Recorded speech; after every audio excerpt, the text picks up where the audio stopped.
Hi, I'm Mark Faries. I'm a professor of surgery both here and at Cedars-Sinai.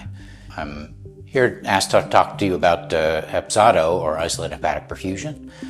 This is a new therapy, newly approved for the treatment of uveal melanoma and part of the overall treatment approach for melanoma here. This is a therapy that was developed through clinical trials that started at the NCI, but we were part of the first phase 3 clinical trial that investigated the effectiveness of the treatment. It's a minimally invasive way of addressing hepatic metastases for patients with uveal melanoma, a tumor that preferentially spreads to the liver, and that is often the life-limiting part of the disease. The Hepzato treatment, now FDA approved and so available as a standard of care, enables delivery of very high doses of chemotherapy, but keeps that chemotherapy isolated to the liver, so it spares the patient toxicity that would come if the chemotherapy were systemic.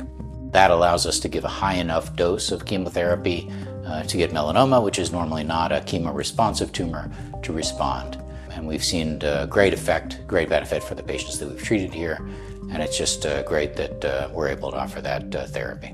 This clinical trial that we participated in is part of the legacy, I think, that was started by Morton and the many clinical trials that he conducted while he was here.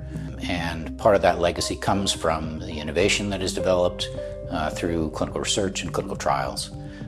And so we're happy to have fellows be a part of that clinical research and participate in novel therapies and the clinical trials that we conduct here.